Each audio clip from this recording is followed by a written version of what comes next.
अपने पति के प्रति उसका समर्पण भाव देखिए। उसने कहा कि मेरे पति को मेरी विपन्न अवस्था का पता ना चल जाए, नहीं तो वो डिस्टर्ब होंगे, उनकी जो साधना चल रही है, अध्ययन साधना चल रही है, उसमें बाधा पहुंचेगी। श्रोताओं को उन्होंने सादर जय भीम। आज हम बाबा साहेब डॉक्टर अम्बेडकर की जीवन संगिनी, उनकी धर्मपत्नी माता रमाबाई अम्बेडकर की पुण्यतिथि के संबंध में इकट्ठे हुए हैं और उनके परिनिर्वाण दिवस के उपलक्ष्य में अब उनका जीवन चरित्र न बताकर उनकी बाबा साहेब डॉक्टर अम्बेडकर के जीवन में क्या योगदान था, बाबा साहेब डॉक्टर अम्बेडकर को बाबा साहब बनाने में उनकी क्या भूमिका थी, उस पर हम विचार करेंगे। इसमें कोई शक नहीं है कि रमाबाई अम्बेडकर का कोंकण की भूमि में वड़ंद गांव, रत्नागिरी के अंदर जो वड़ंद गांव है, वहां उनका जन्म 7 फरवरी 1898 को हुआ। वो करीब बाबा साहब से 7 साल छोटी थी। तो वो जो जगह है वड़ंद गांव, रत्नागर जिला, बहुत सुंदर पहाड़ियां, बहुत सुंदर हरियाली, बहुत सुंदर फूल वहां पर होते हैं। बहुत अच्छा, बहुत खुशगवार, बहुत हमगवार वहां का वातावरण होता है। सुगंधित वातावरण में व्याप्त होती है। ऐसे वातावरण में वो पैदा हुए और यो जन्मभूमि, कोंकण की जन्मभूमि, उनकी जन्मभूमि इतनी महान है कि उसी पवित्र भूमि में बाबा साहेब डॉक्टर अम्बेडकर भी पैदा हुए और उसी पवित्र भूमि में हमारे जननायक महामना ज्योतिबा फूले भी पैदा हुए। अब ये कोंकण के बाद उसकी महिमा आपने जान ली। अब हम देखते हैं कि इनका जो जन्म हुआ, धोत्रे जी इनके पिताजी का नाम था, भीकू जी धोत्रे इनके पिताजी का नाम था। उनके एक छोटे भाई भी थे, बहुत मेहनत का काम करते थे। उनकी मां जल्दी चल बसी थी। वो फिर यहां बंबई में आ गए।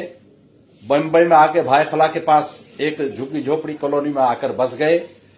उनके जो पिताजी थे वो बंदरगाह से मछलियों के टोकरे सर पर ढोते थे। बाद में उनकी टीबी के कारण बहुत दुखद मृत्यु हो गई। उनका जो चाचा था रमाबाई का, वो अपने साथ उनको गांव से ले आया और उसका पालन पोषण किया। उनकी एक बहन गौरी और भाई शंकर उसके साथ साथ थे। जिस समय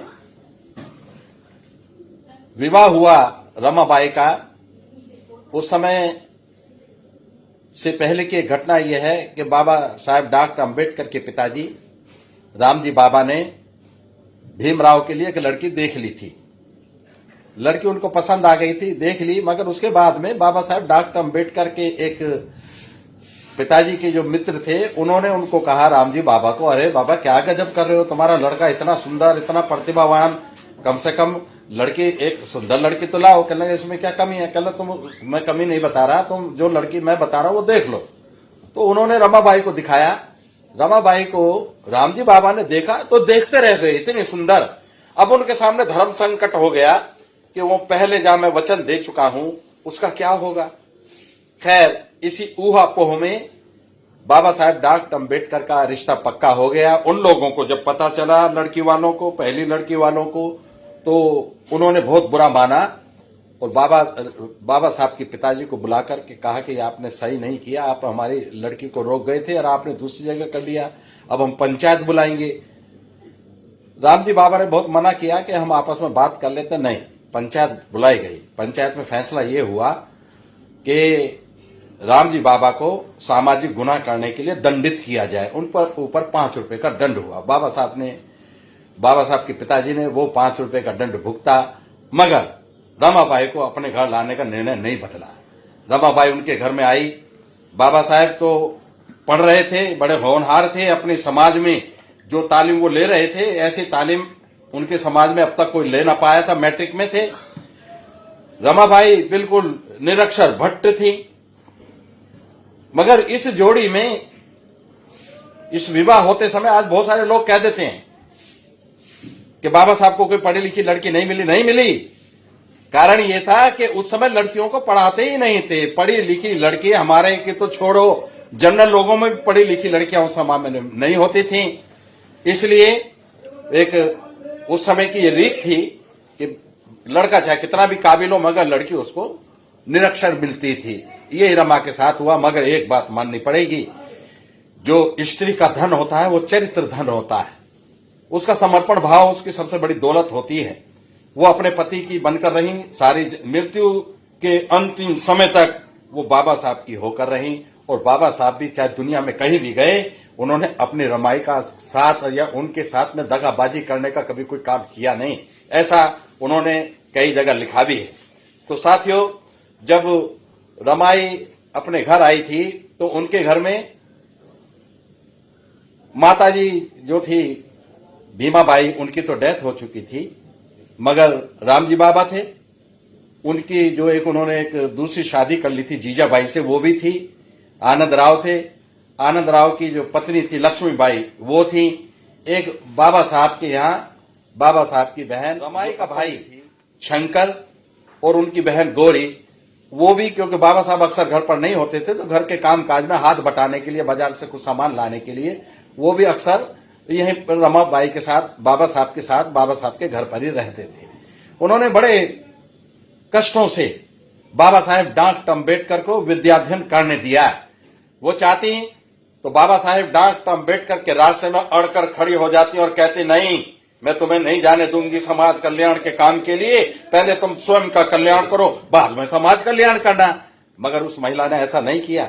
उसने कहा, सबके भले में हमारा भला, जो सबके साथ होगा वही हमारे साथ होगा। सबका तो कोई सोचते नहीं है, सब अपना अपना सोचते हैं। अब ये सबकी सोच रहे हैं तो इसमें भी कोई भला ही होगा।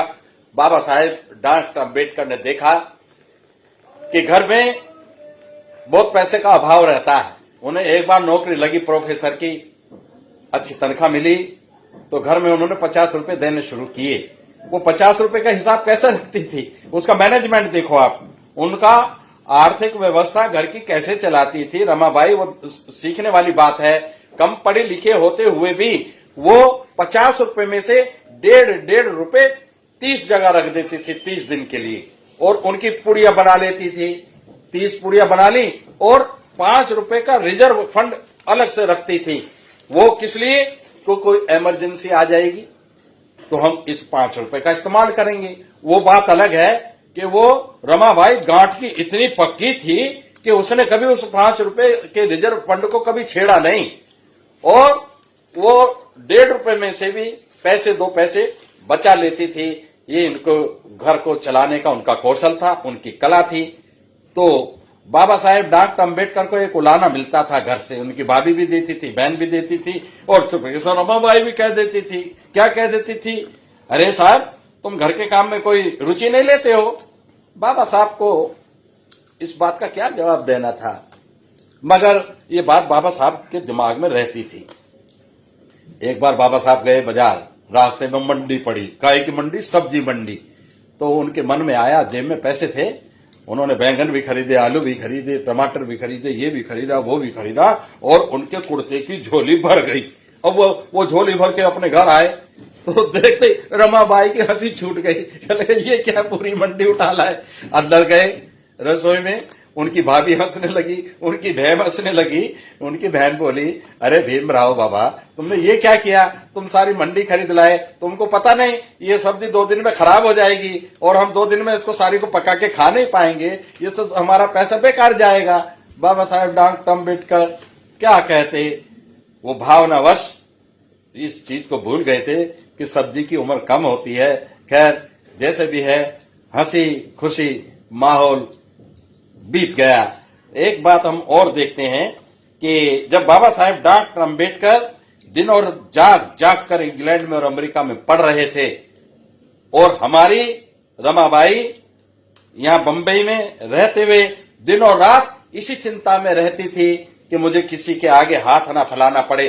स्वाभिमान की पराकाष्ठा का नाम माता रमाबाई, पूज्य माता रमाबाई। अरे साहब, अपने पति के प्रति उसका समर्पण भाव देखिए।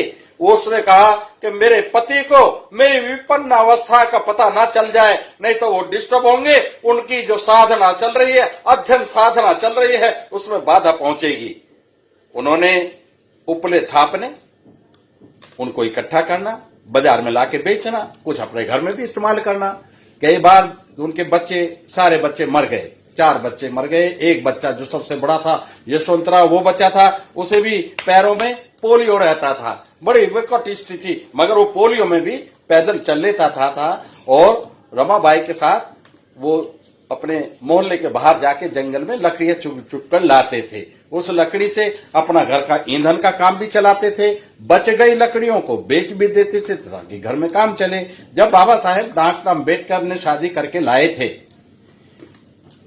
तो थोड़े दिन के बाद ही जब उनको पता चला कि रमाबाई जब उपले वगैरह पात के लाती है, लकड़ियां बीन के लाती है, तो उसकी सहेलियां, उसकी पड़ोसन उसको उल्हाना देती हैं, ये देखो कितने बड़े साहब की बीवी, ये देखो कितने बड़े साहब की बाई, बाजार से जो सामान कैसे सिर पे रख रख के लाती है, उपले रख कर ला रही है, लकड़ी रख कर ला रही है। मगर उसने, रमाबाई अम्बेडकर का धैर्य देखो, उसने कभी किसी को पलटकर वार नहीं किया। वो समझ रही थी कि हम इतिहास बना रहे हैं और इस इतिहास बनाने में हम किसी से इल्झेंगे नहीं। उन्होंने कभी किसी को उलारा नहीं दिया, कभी किसी बात का पलट करके जवाब नहीं दिया, मगर अपनी साधना में लगी रही। बाबा साहेब डॉक्टर अम्बेडकर उधर अपने ज्ञान अर्जित करने की साधना में लगे रहे और ये इस साधना में लगी रही कि मेरी किसी हरकत से बाबा साहेब डॉक्टर अम्बेडकर का विद्याध्ययन बाधित ना हो जाए। दोनों की अपने अलग अलग तरह की साधना समानांतर रूप से चल रही थी। बाबा साहेब डॉक्टर अम्बेडकर ने कई बार देखा कि रमाबाई खाना लाई, बाबा साहब पढ़ रहे हैं, और जब बाबा साहब पढ़ते थे तो बिल्कुल किताब पे हो जाते थे, उनको नहीं पता होता था दुनिया में क्या हो रहा है। उन्होंने ला करके खाना रख दिया।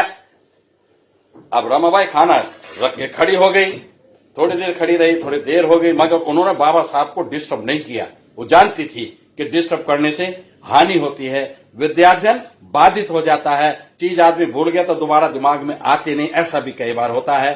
तो ऐसा अक्सर होता था। मगर एक बार क्या हुआ कि रमाबाई अम्बेडकर आई, खाना लेकर आई, खाना रख दिया, बाबा साहब विद्याध्ययन में लगे हैं। वो नीचे बैठकर, क्योंकि बाबा साहब की पिंडलियों में जो दर्द है वो जवानी के समय से ही रहता था, वो बाबा साहब की पिंडलियां दबाने लगी। बाबा साहब को कुछ पता ही नहीं, और जब देखा वो थक गई है पिंडली दबा दबा के, तो उन्होंने बाबा साहब के घुटने पर सर रखा और सो गई। उनको नींद भी आ गई। थोड़ी देर के बाद बाबा साहब को लगा कुछ भारी भारी लग रहा है पैर पर, देख, अरे रमाबाई बाबा तुम इधर सोता, ऐसा बोल करके वो उठे और रमाबाई को उन्होंने गले से लगा लिया और फिर दोनों ने मिलकर खाना खाया। तो ये बाबा साहेब डॉक्टर अम्बेडकर की कुछ चुनिंदा यादें ऐसी हैं जो न केवल रमाबाई अम्बेडकर को इतिहास में सम्मानजनक स्थान प्रदान करती हैं, अपितु बाबा साहेब डॉक्टर अम्बेडकर को भी एक आदर्श पति के रूप में प्रस्तुत करती हैं। कभी भी बाबा साहेब डॉक्टर अम्बेडकर ने अपनी पत्नी को इस चीज का उल्हाना नहीं दिया कि मैं बहुत पढ़ा लिखा और तू अनपढ़, और महान है वो रमाबाई अम्बेडकर, उसे भी कभी इस चीज का अपराध बोध नहीं हुआ, इस चीज की गलानी नहीं हुई कि तेरा पति दुनिया का सबसे श्रेष्ठ विद्वान है और उसके सामने तो तू कुछ भी नहीं है। ऐसा भाव भी उनके दिमाग में नहीं आया। ये बहुत बड़ी साधना है। साथियों, बाबा साहब की जब शादी होकर आई थी तो वो अक्सर अपने बिस्तर पर बैठकर रमाबाई को अक्षर ज्ञान कराने का प्रयास करते थे। अब बाबा साहब जैसा उसको पढ़ाना चाहते थे, या जैसे बाबा साहब को अपेक्षा थी कि रमाबाई इतना कुछ सीख जाएगी, वैसा तो नहीं हुआ। मगर ये भी सत्य है कि उनको शब्दों का ज्ञान हो गया, उनको अक्षरों का ज्ञान हो गया, और वो बाबा साहेब डॉक्टर अम्बेडकर के अखबारों पर उंगली रख रख कर उनको समझने और पढ़ने का काम करने लगती थी। बाद में तो इतना हुआ कि जब बाबा साहेब डॉक्टर अम्बेडकर प्रवास पर चले गए, विदेश में विद्याध्ययन करने के लिए चले गए, तो उन्होंने बहुत सरल वाक्यों में उनको पत्र भी लिखे, बहुत छोटे सरल वाक्यों में अपनी पीड़ाएं व्यक्त की, वो पीड़ाएं व्यक्त की जिससे उनकी विद्याध्ययन की साधना भंग ना हो। उनको ना चाहते हुए भी ये बताना पड़ा कि उनका एक बेटा रमेश गुजर गया था, उसके बारे में उनको बताना पड़ा था। ये बाबा साहेब डॉक्टर अम्बेडकर का जो पत्राचार है अब वो जग जाहिर हो चुका है, सबके सामने है। हमने भी छापा है। हमने माता जी की पहले किताब ये छापी थी। इस किताब ने गाजियाबाद के धम्म दीक्षा संस्था और अब जो हमारी भीम ज्ञान चर्चा जो संगठन है उसके माध्यम से इस किताब का बहुत प्रसार हुआ है, बहुत लोकप्रिय पुस्तक हो गई है। उसके बाद इसमें कुछ जानकारियां पिछड़ी हुई थी। समय के साथ जब हम हमको उनका ज्ञान हुआ तो हमने न केवल इस संस्करण में उन जानकारियों को शुद्ध कर दिया है, अपितु एक नई किताब 50 चित्रों सहित 50 अध्याय सहित ये छापी है। एक तरफ अध्याय है, एक तरफ उससे संबंधित चित्र है। इसमें हमें पुरानी किताब में लिखा था कि बाबा साहब उसको लेकर के पंढरपुर गए थे। ये जानकारी भ्रमित करने वाली है। अभी भी बहुत सारे लोग इस बात को मानते हैं, जबकि हमें जो प्रामाणिक विद्वान हैं बंबई में, विशेषकर हमारे भाई जैसे प्रकांड अम्बेडकरी विद्वान विजय सुरवाड़े जी, उनसे पता चला कि नहीं, उन्होंने माता ने पुराने संस्कारों से प्रभावित होने के कारण बाबा साहब से पंढरपुर जाने की निवेदन तो किया था, पर बाबा साहब ने ये कहकर उस निवेदन की अनदेखी कर दी थी।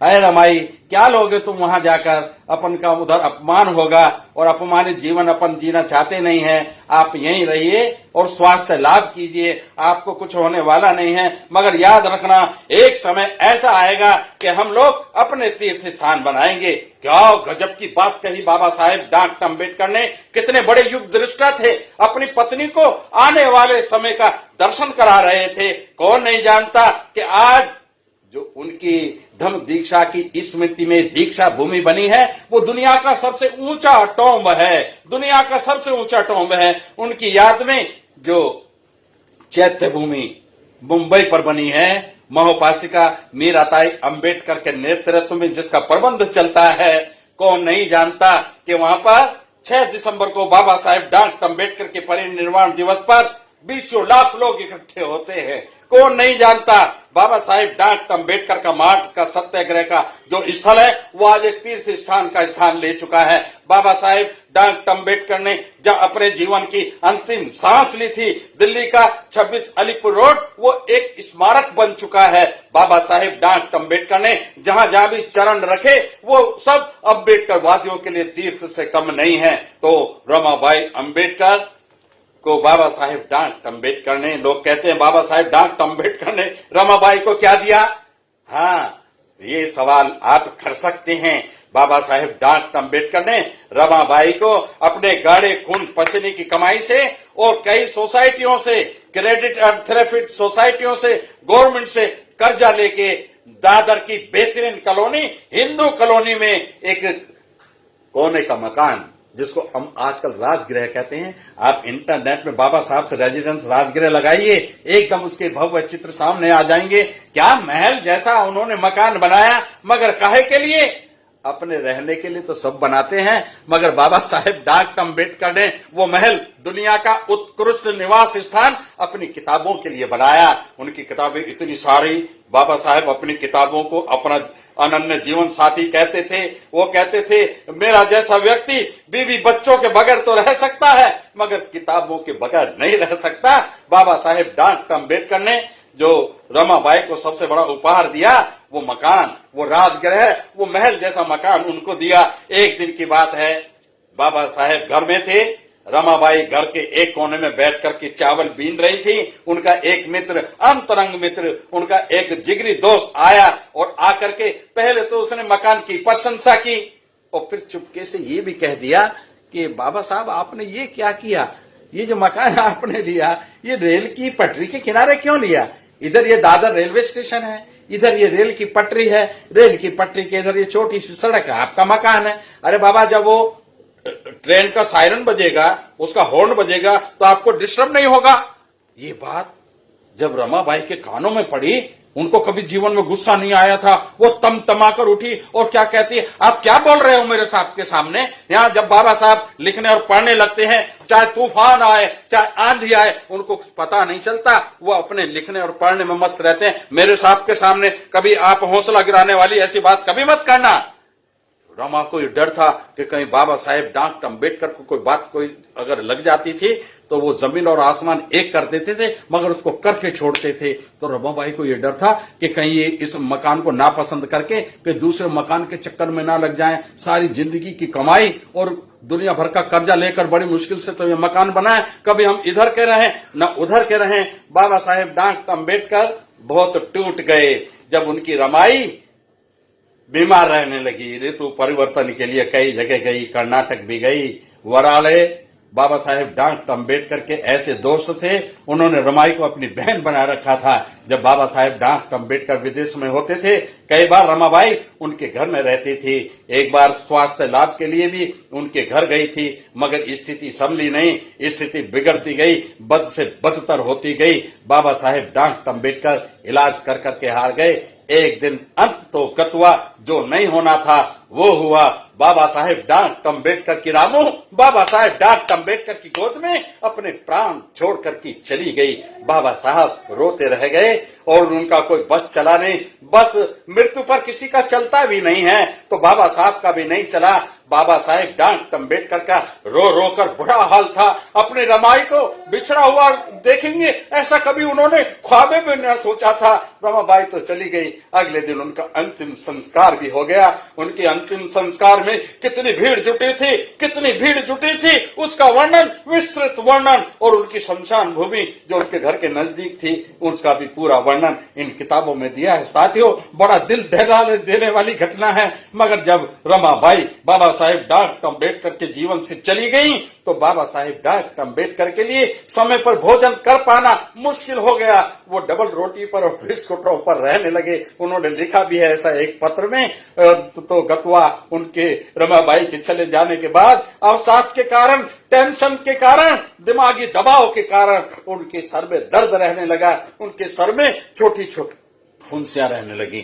आपने देखा होगा बाबा साहब एक चोगा पहने हुए एक डंडा लेकर के खड़े हैं, वो उसी समय का चित्र है। बाबा साहेब डॉक्टर अम्बेडकर लोनावला में जो कैवल्यम धाम है, आयुर्वेद का अस्पताल है, अभी भी है। वहां जाकर के बड़ा सुंदर मौसम होता है। वहां पहाड़ियां हैं, बादल छाए रहते हैं, झरने भी चलते हैं, बड़ी खुशनुमा आबो हवा रहती है। बाबा साहेब डॉक्टर अम्बेडकर ने वहां जाकर के अपना इलाज कराया और उन्होंने कहा बाबा साहब से, यहाँ प्राकृतिक चिकित्सा होगी, आपके ये जो वस्त्र हैं आपको उतारने पड़ेंगे। बाबा साहब ने अपने जो सूट बूट थे वो वस्त्र उतार दिए और वो ढीला ढाला चोगा पहनना स्वीकार किया। वो जो चित्र है वो यद्यपि वो लोनावला अस्पताल का नहीं है, वो केवल्यम का नहीं है। बाबा साहब जब यहाँ बम्बई वापस आ गए तो उन्हीं कपड़ों में काफी दिन रहने की उनको सलाह दी गई थी।